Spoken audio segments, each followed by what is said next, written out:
menciona detalles sobre la vida de Abi, su influencia en su hijo Ezequías fue significativa.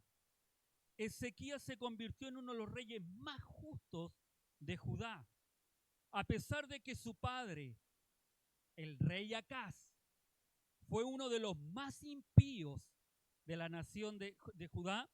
Esto sugiere que Abi inculcó en su hijo valores de fe y obediencia a Dios, incluso en su hogar y una sociedad que cada día se desviaba más de hacer la voluntad del Señor. Quiero invitarlo a abrir su Biblia en Segunda de Crónicas, capítulo 32. Vamos a leer versículo 1, 7 y 8. Segunda de Crónicas, capítulo 32.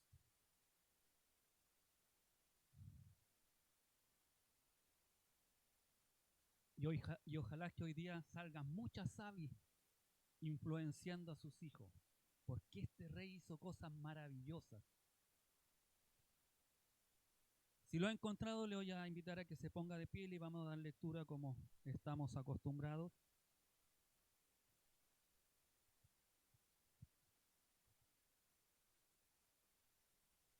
Verso 1 del capítulo 32, le doy lectura en el nombre de nuestro Señor Jesucristo. Después de estas cosas y de esta fidelidad, vino Sennacherib, rey de los asirios, e invadió a Judá y acampó contra las ciudades fortificadas con la intención de conquistarlas. Verso 7. Esforzaos y animaos, no temáis ni tengáis miedo del rey de Asiria, ni de toda la multitud que con él viene, porque más hay con nosotros que con él. Verso 8. Con él está el brazo de carne, más con nosotros está Jehová, nuestro Dios, para ayudarnos y pelear nuestras batallas. Y el pueblo tuvo confianza en las palabras de Ezequías, rey de Judá. Amén. Tome su asiento.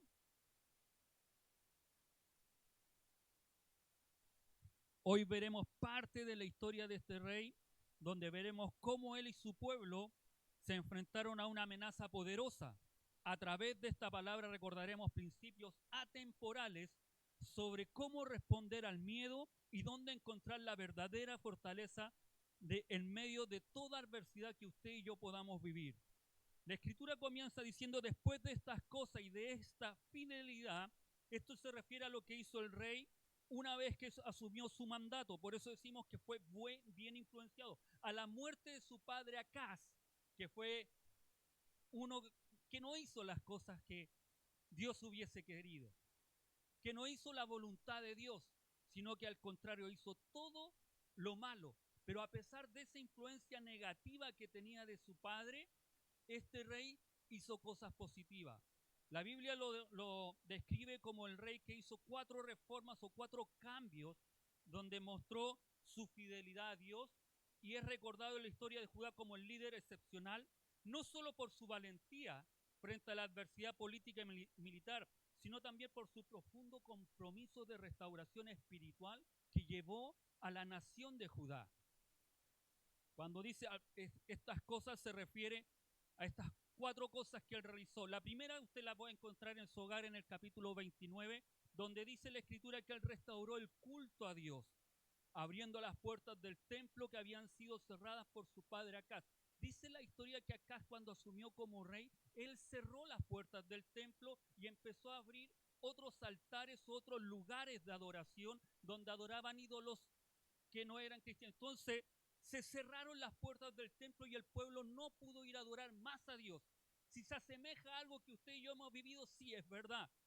Y lo vivimos con dolor, con amargura. Que lamentablemente trajo consecuencias a nuestra vida, sí. Porque muchos nos acomodamos a la vida que se vivió en pandemia. Antiguamente, de hecho nosotros añorábamos, no sé cuántos de ustedes añoran venir a la iglesia. Sé que venir tantas veces a la iglesia no lo salva, sino que solamente decir yo soy salvo por medio de Jesucristo. Pero cada vez que me congrego, cada vez que puedo reunirme en la casa del Señor, es para alabar, glorificar y exaltar el nombre del Señor. Pero hoy en día, lamentablemente, empieza a correr una corriente que dice congregamos tanto, no hay que juntarse tanto, ¿para qué tanto ir a la iglesia?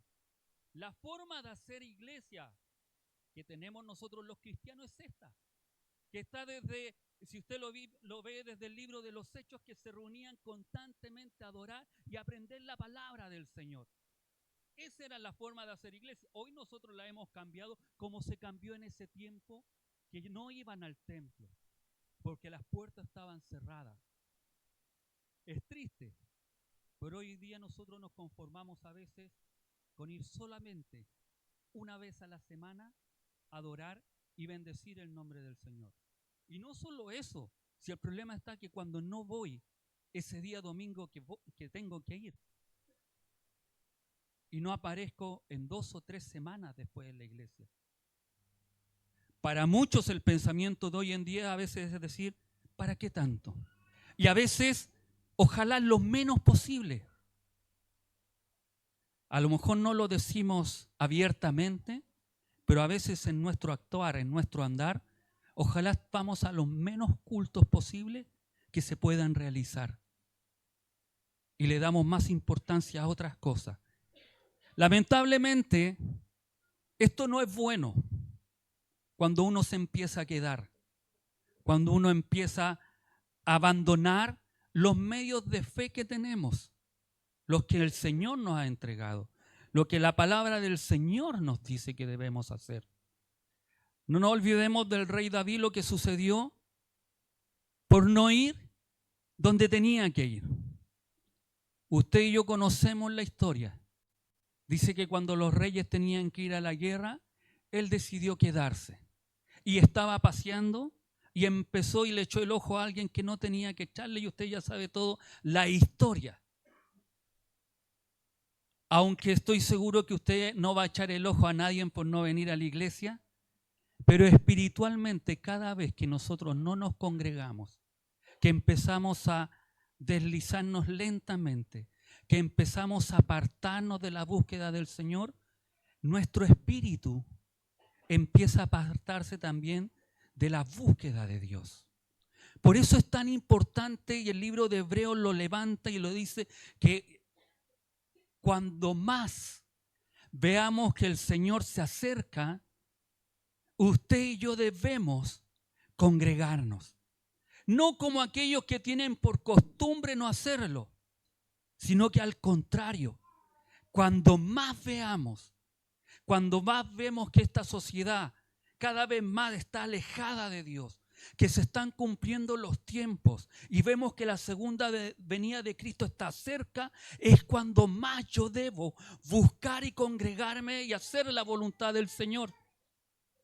Pero hoy estamos muchos de nosotros, y es triste, porque es una realidad que se está viviendo. Hay templos, hay iglesias que se están cerrando porque los miembros de aquellas iglesias no quieren asistir. Cultos que antes se hacían ya no se pueden hacer porque los hermanos no asisten. Y es lamentable.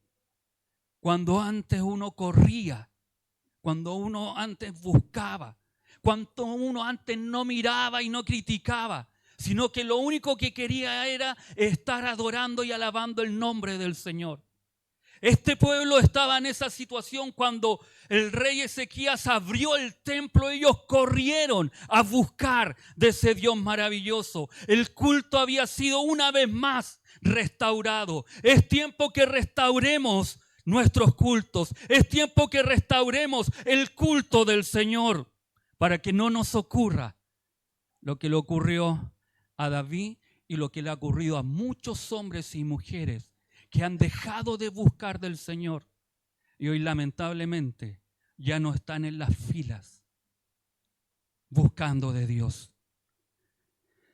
El segundo hecho que realizó el rey Ezequías se encuentra en el capítulo 30 y manifiesta que Ezequías celebró la Pascua recordando la liberación del pueblo de Dios en Egipto. ¿Se recuerda lo que es la Pascua? Y que los judíos tenían que celebrarla todos los años. Tampoco se estaba celebrando.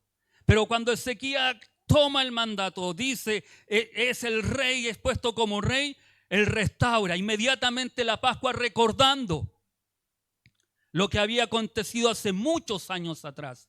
Hoy nosotros no celebramos la Pascua, pero sí celebramos la Santa Cena.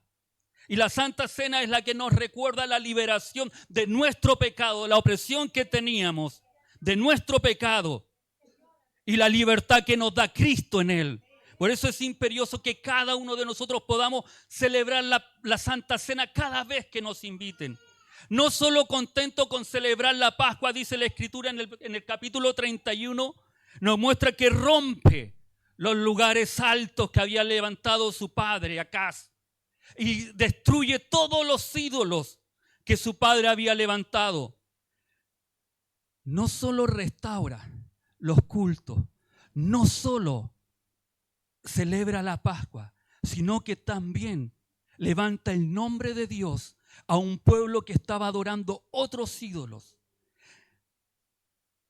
Quizá usted me puede decir, pastor, pero nosotros no tenemos ídolos. Sí, a veces tenemos ídolos, a veces sin darnos cuenta. Si hay algo que Dios le aborrece, es la idolatría. Y a veces nosotros tenemos imágenes en nuestros hogares, cosas que nos han regalado, que se ven bonitos, simpáticos, sí, pero en otras culturas es idolatría. Parece inofensivo. No sé si usted ha visto ese gatito que, como dice el hermano, en algunas culturas, para la buena suerte. Usted no necesita un gatito que le esté haciendo así constantemente. Usted y yo necesitamos postrarnos ante Dios. Mi suerte no depende de cosas ficticias, de ídolos, de idolatría. Mi vida depende completamente de Cristo. Si hay algo que a Dios le desagrada, es la idolatría. Si hay algo que a Dios le molesta, son aquellas cosas que usted le da más importancia. Y cuando hablamos de idolatría no hablamos de los santitos que puedan haber. No hablamos de aquellas cosas que puedan tener solamente, sino es a cualquier cosa que usted le da más importancia que a Dios. Cuando yo le doy más importancia incluso a nuestros hijos, más que a Dios, estoy pasando a idolatrar a mi hijo. No digo que no debo amar a mi hijo, que no se entienda mal, pero no puedo darle más importancia a mi hijo que al Dios que me está diciendo que debo adorar y bendecir. Amén. Entonces ahí hay que tener cuidado. Como les dije yo hace mucho tiempo atrás, hay muchos de nuestros niños que no se enferman por venir a la iglesia. Se enferman cuando se llevan al colegio, al jardín, a esto y esto. Ahí se enferman, pero no por venir acá. No he visto nunca un hermano o una hermana que me diga, pastor, me enfermé por ir a la iglesia. Y si hay alguno que me diga, por favor, levántese y me lo dice, porque hasta el momento no he visto ninguno. Nos hemos enfermado en muchas otras cosas, en muchas otras situaciones, pero menos por adorar y bendecir el nombre del Señor. Amén. No solo restituyó el culto, no solo restauró la Pascua, no solo quebró los altares y los ídolos, sino que también restauró el sacerdocio, reorganizando a los levitas y sacerdotes, produciendo que el pueblo volviera a llevar las primicias y ofrendas a Dios. Esto traería la abundancia y prosperidad al pueblo de Judá. Si hay algo que usted y yo debemos tener claro, que cada vez, y uno podría decir, pero pastor, ¿cómo se le ocurre decir eso? Que llevando ofrenda, llevando primicia, llevando o dando los diezmos en este tiempo, ¿va a haber abundancia? Sí, porque Dios no es mentiroso. Y en esta oportunidad, el rey permitió que el pueblo una vez más trajera primicias. Tuvo que hacer graneros, tuvo que hacer para guardar, para cuidar este rey. Y los sacerdotes y empezaron a ministrar, y esto trajo bendición a la nación. Eso es todo lo que dice el verso 1 cuando dice, después de estas cosas y de esta fidelidad. A eso se refieren estas cosas, a las que él realizó, a la fidelidad que él tuvo de hacer las cosas que Dios le había mandado hacer y las cuales había aprendido. Pero después de hacer eso, Dice la escritura que vino Sennacherib, rey de los asirios, e invadió a Judá y acampó contra las ciudades fortificadas con la intención de conquistarlas. Nuestra tendencia es pensar que cuando somos genuinamente fieles, cuando estamos haciendo la voluntad de Dios, seremos inmunes a los ataques. Muchos de nosotros cuando pensamos y creemos, porque esa es la concepción que muchas veces nosotros tenemos, que cuando estamos haciendo las cosas bien o me acerco cada vez más a Dios, quiero hacer más la voluntad de Dios, nada me va a suceder. Esto es todo lo contrario. Después de hacer estas cosas, el rey Ezequías le viene algo peor. Le viene algo que podría haber remecido lo que él tenía por convicción. Vino el ejército o el imperio asirio, que era la potencia dominante en la región, bajo el liderazgo del rey Sennacherib. Sennacherib invadió Judá con un ejército numeroso y poderoso, sitiando varias ciudades fortificadas. Su objetivo era subyugar a Judá y tomar Jerusalén. El ejército asirio era conocido por su brutalidad y su reputación de ser invencible, lo que generaba temor en las naciones que enfrentaban. Es decir, todos veían que venía el ejército asirio y como que ya, nos entregamos a este rey. Generalmente cuando nos enfrentamos ante grandes retos, dificultades o circunstancias que consideramos imposibles de superar, tendemos a desmayar en nuestra fe. ¿Cuántas veces nos ha sucedido? Cuando vemos los problemas, la fe nuestra decae. Su fe decae, mi fe decae. Nos llenamos de impotencia y frustración ante cosas que no podemos solucionar. Todo sucede porque usted y yo comparamos nuestras fuerzas físicas. Vemos nuestra capacidad humana que es limitada e inferior. Muchas veces cuando nos suceden cosas, decimos, ya no puedo más. ¿Cuántas veces? ¿Cuántas veces hemos querido tirar literalmente la toalla? ¿Cuántas veces hemos querido dejar y hemos querido tomar las cosas con nuestras propias manos? Hacer justicia con nuestros propios deseos, en vez de esperar en este Dios maravilloso.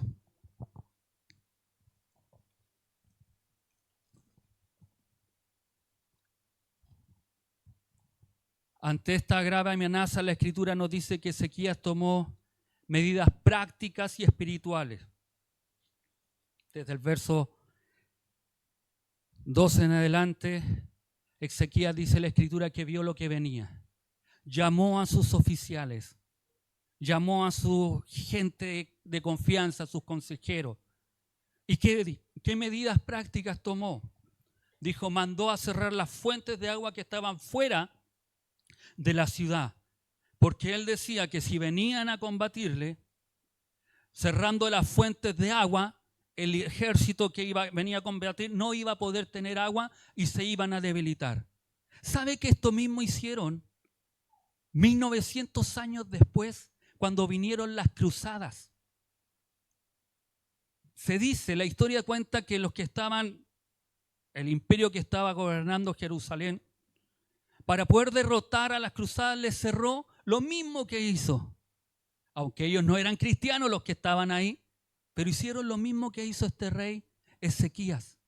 Cerró. Y por eso perdieron los de la cruzada, perdieron porque no tenían agua donde tomar. Y él mandó a cerrar aquellas fuentes que estaban fuera de la ciudad. Después con ánimo resuelto, y esto es importante, porque usted y yo debemos tener ánimo. Un ánimo, decir, por si acaso, nosotros muchas veces, por si acaso, voy a orar por si acaso, voy a pedir por si acaso. No, con ánimo resuelto, voy a pedir a Dios porque sé que Dios me puede contestar. Voy a hacer esto porque sé que Dios está conmigo. Amén.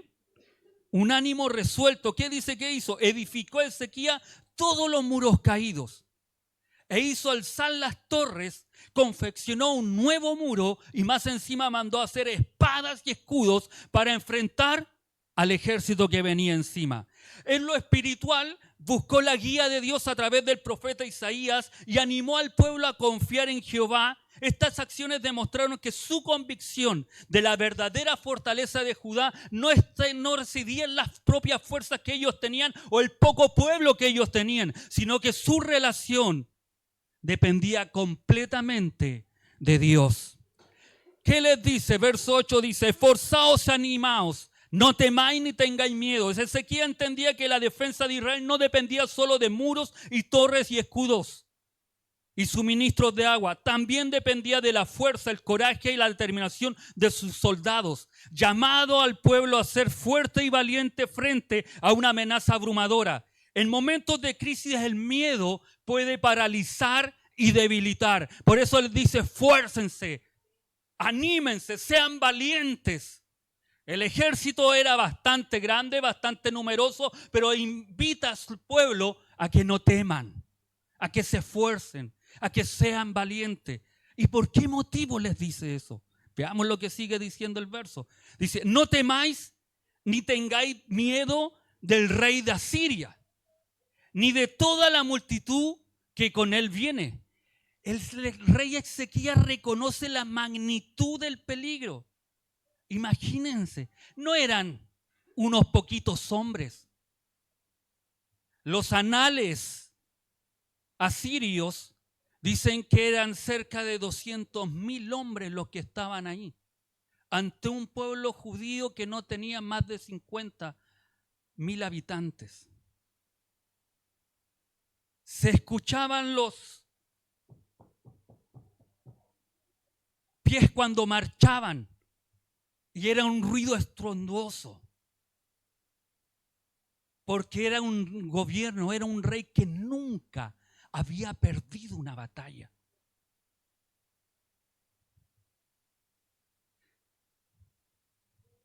Pero aún así, reconociendo la magnitud del peligro, lo que estaba pasando, lo que estaba viviendo, él les insta a no dejarse dominar por el miedo. Los invita a tener una perspectiva más amplia que la simple evaluación de las fuerzas enemigas. Y esto es como, ¿pero cómo? Son muchos, nos superan, son más que nosotros. Sí, como a lo mejor los problemas que usted y yo tenemos, que pensamos que no los vamos a solucionar. No, tú no los vas a solucionar. Yo tampoco te los voy a poder solucionar. Pero sé que hay uno que sí puede solucionarlos. Porque el rey Ezequiel le dice: aunque ellos son muchos, aunque su poderío es grande y es poderoso, porque más hay con nosotros que con él. Eso les manifiesta este rey. Esta es la clave del mensaje de Ezequiel. Les recuerda que aunque el ejército asirio es grande y poderoso, ellos tenían un aliado mucho más poderoso, que era el Dios mismo que ellos servían y alababan. El mismo que habían restaurado los muros, el mismo Dios que había restaurado el templo, que había restaurado los cultos, que había restaurado la Pascua, que se habían recordado al celebrar la Pascua, cómo Dios los sacó poderosamente de Egipto, cómo Dios abrió el Mar Rojo para que ellos tuvieran una nación. Ese mismo Dios estaba con ellos más que con el pueblo asirio. Se parecen a las palabras del profeta Eliseo, dichas en una situación casi similar. ¿Se recuerdan? Cuando fueron ahí, había muchos soldados y ahí iban a atacar, y sale su criado Giezi y le dice: Señor, son muchos. Y Eliseo ora al Señor, y le dice: Señor, ábrele los ojos a este siervo que no puede ver que son más los que están con nosotros que los que están con ellos. Ezequiel manifiesta la misma fe, la misma confianza. No se cuestionó: Señor, yo te he servido, como muchos de nosotros lo hacemos. Señor, yo te he alabado, yo he glorificado, yo he hecho lo que ningún otro rey han hecho. 32 años llevaban de que el pueblo de Dios estaba haciendo lo contrario. Su abuelo Jotam y acá su padre no hicieron la voluntad de Dios. Y cuando él comienza a hacerla, Cuando Él comienza a hacer la reforma, empieza el pueblo a andar bien, a ser próspero, viene un problema mayor. Pero ese problema no lo echó a tierra, sino que al contrario, invitó, cambiemos la perspectiva, cambiemos el problema. El que está con nosotros es mayor que el que está con ellos.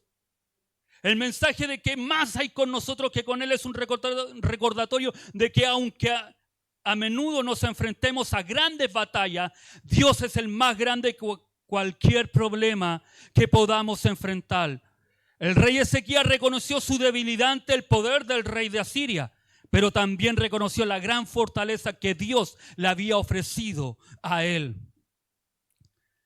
No solo le dice eso, sino que el verso 8 dice, con él está el brazo de carne, pero con nosotros está Jehová, nuestro Dios, para ayudarnos y pelear nuestras batallas. Mire la declaración que hace Ezequías en un momento complicado. Ezequías establece un contraste fundamental aquí. El brazo de carne representa la fuerza humana, las estrategias militares y los recursos materiales que, aunque importantes, son limitados. Y cualquiera de nosotros a veces decimos, es que no tengo esto otro, voy a golpear acá, voy a golpear allá. No. Ese es el brazo de carne.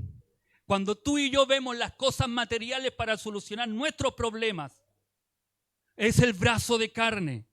En contraposición, les dice a aquellos hombres que tienen a Jehová de su lado, significa contar con un poder ilimitado.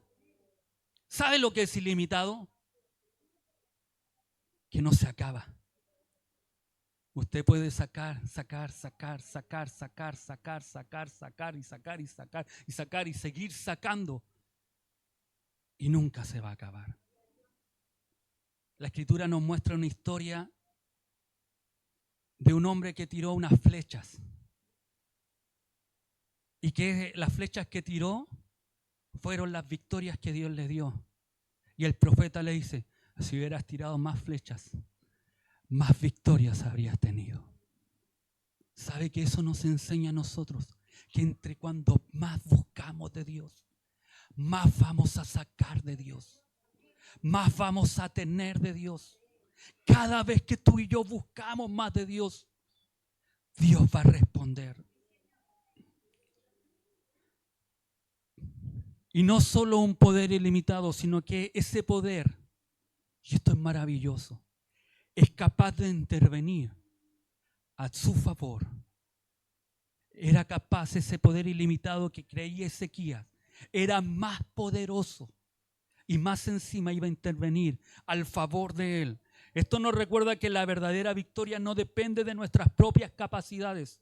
No es porque tú y yo seamos más bonitos, más lindos, porque toquemos mejor o toquemos peor. No porque venga más o venga menos, porque no son nuestras capacidades, sino es por la ayuda de Dios que hace a sus hijos. Y el pueblo, dice la Escritura, tuvo confianza en las palabras de Ezequías, rey de Judá. La respuesta del pueblo es crucial. El liderazgo de Ezequías, basado en la fe y la confianza en Dios, fue fundamental para inspirar a esa misma confianza en el pueblo. Esto nos enseña la importancia que debemos transmitir esperanza y fe en momentos difíciles a cada uno de nuestra familia. Es triste ver que a veces nosotros no transmitimos esa seguridad, esa confianza a nuestros hijos, a quienes nos rodean, a nuestra esposa o nuestro esposo si no son conversos. Nuestra seguridad, nuestra confianza debemos transmitirla. El Señor hará. Amén. El Señor va a hacer.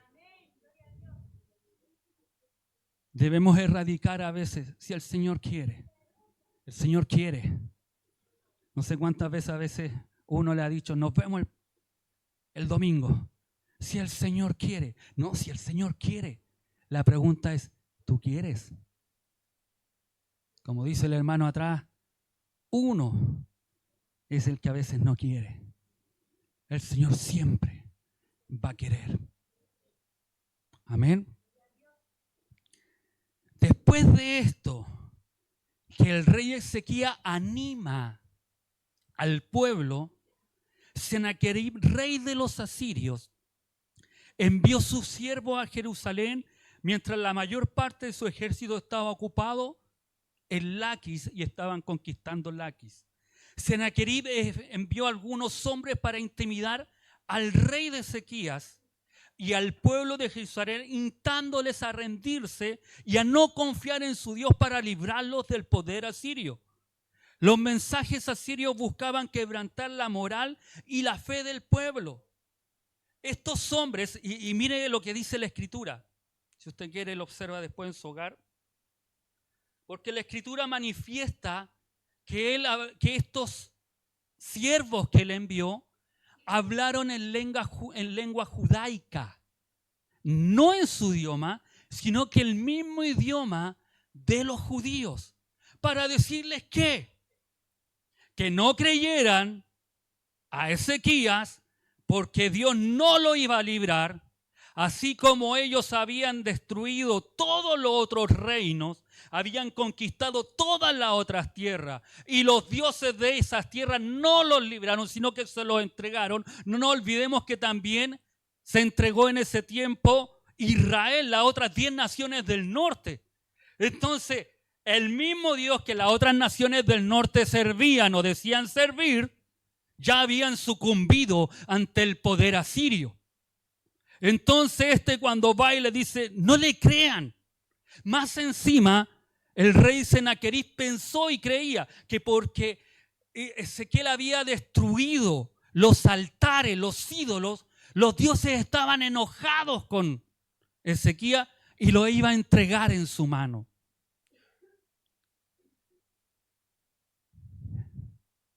Y cuando sucede eso, cuando se levanta, y esto a veces es peligroso, porque a veces nosotros también nos comportamos como emisarios para bajarle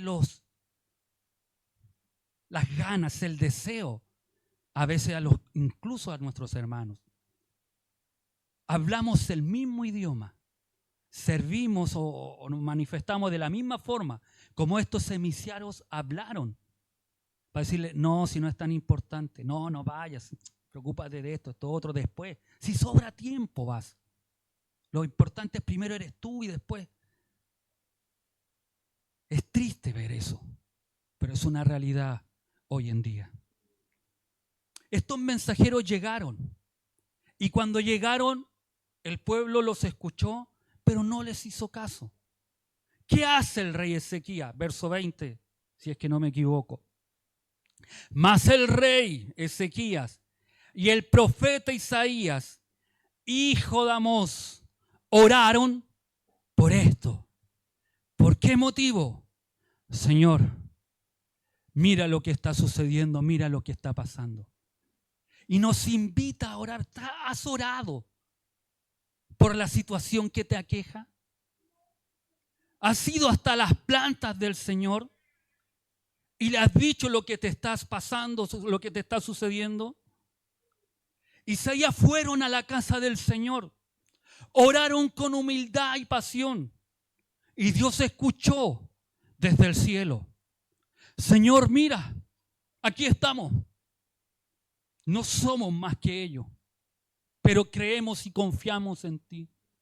La Escritura dice que no solo oraron, sino que también clamaron al cielo. Derramaron su espíritu, derramaron su alma, lloraron y gimieron al Señor. ¿Cuántas veces tú y yo hemos llorado al Señor por la situación que nos aqueja, por un hijo que a lo mejor no está caminando en los caminos del Señor y se han perdido? ¿Cuánto has derramado realmente tu espíritu y has clamado al Señor? ¿O solamente, Señor, aquí está la situación y listo, como si nada? El clamar es derramarse, es llorar, es gemir, es ir con un corazón quebrantado ante las plantas del Señor para gemirle ante Dios, sabiendo que solo en Él hay respuesta. Levantándote después de eso, confiado que Dios responderá. Porque en nuestro clamor a veces no confiamos que Dios va a responder. Dudamos a veces de que Dios vaya a responder. Hay una hermana que se operó hace poco y se está recuperando en su hogar, y yo me gozo en el Señor, porque antes de su operación habíamos conversado y con la pastora orábamos y le pedíamos al Señor porque la operación de ella salía 8 millones. 8 millones de pesos. ¿Y cómo lo va a hacer? Y cualquiera de nosotros diría, ¿y cómo lo va a hacer? En su fuerza y en mi fuerza era imposible. Y después de ser operada, conversamos con ella y le preguntamos, ¿y cómo va a pagar? Porque uno dice, cuotas para allá. No, pastora, no, pastor. Está todo pagado. El Señor lo cubrió. En estos tiempos, ¿qué cuesta creer? En estos tiempos que a ella le habían dicho que tenía que operarse rápidamente y que era muy difícil que corriera la lista para que ella fuera operada. Dios lo hizo. Dios lo hizo. Por eso puedo tener convicción del Dios que sirvo. Puedo tener certeza del Dios que alabo y que glorifico. Que es un Dios que no miente. Que es un Dios que a pesar de la enfermedad grave que nuestra hermana tenía, que incluso le habían dicho que si se reventaba la bolsita ella podía ya no existir. Hoy se está recuperando en su hogar y sin ninguna deuda que los hospitales le habían dicho. Por eso es importante que tú y yo clamemos al Señor. No una simple oración de 5 minutos que a veces le damos y pensamos que eso ya está todo. No una oración repetitiva que a veces copiamos de algún hermano o alguna hermana que ora, sino que realmente derramemos nuestro espíritu al Señor, que clamemos a Él, que lloramos y gimamos delante del Señor. Me imagino a este rey ahí orando con Isaías. Isaías, apóyame, oremos en esta dirección. Busca un hermano que quiera orar contigo, que te quiera ayudar a orar en la situación que tú estás pasando o viviendo.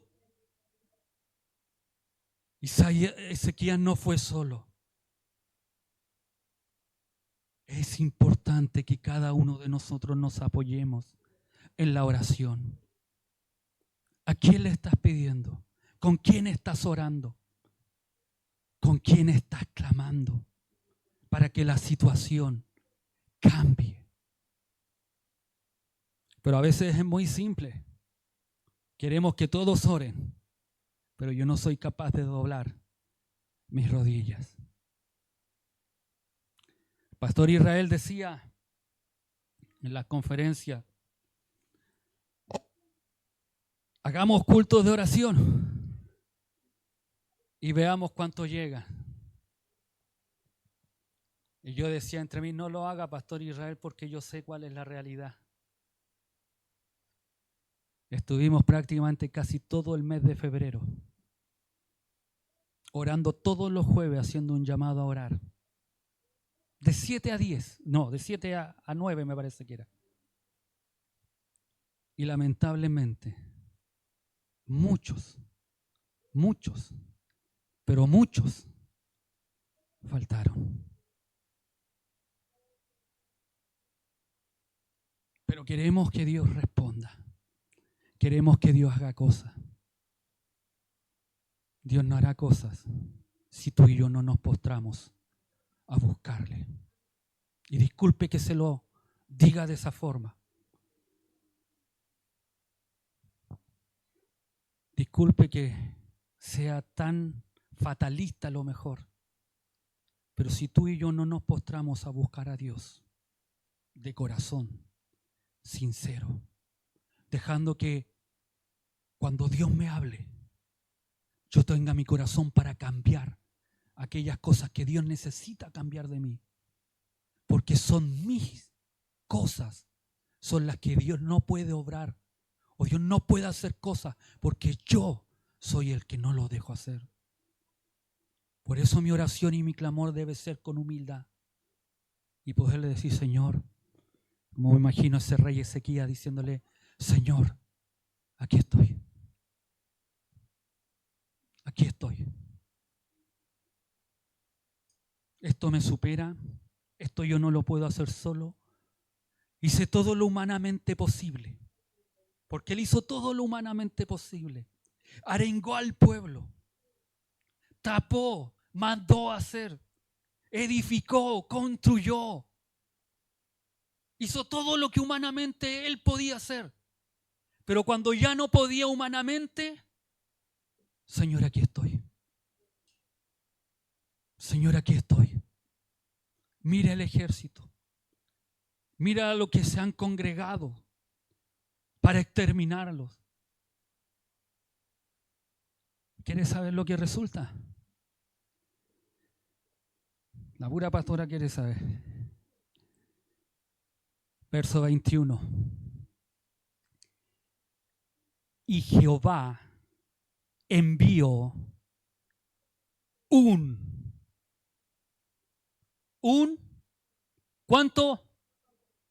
¿cuánto? Un ángel, el cual destruyó a todo valiente y esforzado. Con un simple y poderoso golpe destruyó este poderoso ejército en una noche. Se cuenta que fueron 185,000 que murieron a manos de un solo ángel. Un ángel para librar al pueblo, para librar a este rey que estaba orando y estaba clamando, para darle la victoria. Y dice la Escritura que después de eso, ante todo pronóstico y contra toda expectativa, el ejército asirio retrocedió sin siquiera haber disparado una flecha en Jerusalén. Lo imparable fue detenido, el invicto fue derrotado. Este rey que se jactaba que no había ninguno como él, fue vencido por un solo ángel, por el solo poder de Dios. Lo que sucede después, dice que él se volvió avergonzado a su tierra. Los anales cuentan, dicen, las leyendas dan a conocer que la historia cuenta de que hubo una plaga de ratones que se comieron los arcos y las flechas, por eso no pudieron disparar ninguna flecha. Algunos dicen de que hubo una enfermedad tan brutal en esa noche que murieron aquellas personas de fiebre. Sea como sea lo que cuenten los anales, las leyendas, yo creo en el poder de Dios librando a su pueblo. Porque esta historia no solo está registrada en la Escritura, sino que también está registrada en los anales asirios. Se dice, lo busqué pero no encontré, no pude entrar al Museo Británico donde está aquella información. Pero las citas de aquellos que estudian la historia dan a conocer aquellos hechos. El rey asirio se jactó de que había conquistado y había llevado a más de 200,000 hombres cautivos. Pero lo que cuentan estos anales es que nunca pudo someter a Judá. Nunca. Cuenta de que sometió a muchos otros reyes, a muchos otros pueblos, pero nunca pudo someter a Judá. ¿Y sabe por qué? Porque el que pelea las batallas de su pueblo no es su propio pueblo, es el Dios creador de todas las cosas. Dice que después que él se fue avergonzado a su tierra, entró en el templo de su Dios y allí lo mataron a espada sus propios hijos. Cuenta la leyenda que lo mataron porque él había escuchado y le habían contado la historia de Abraham. Y la historia de Abraham cuando Abraham había sacrificado o iba a sacrificar a su hijo. Entonces, como él quería tener el beneplácito de Abraham, porque Abraham fue bendecido y fue todo y fue multiplicado, y decía la escritura dice que a los que te bendigan yo te bendeciré y a los que te maldigan te maldeciré, todo eso. Entonces este rey quería tener aquella unción, si le podemos llamar de esa forma, quería tener el beneplácito de ese Dios poderoso. Entonces se dice en la leyenda que él quería sacrificar a sus hijos, y sus hijos se enteraron de lo que su padre quería hacer y lo mataron. Porque solo él quería tener el beneplácito del Dios que lo había vencido, del Dios todopoderoso. Así como Ezequías señaló a Jehová como la verdadera fuente de ayuda y victoria, Cristo es la encarnación de ayuda divina a cada uno de nosotros.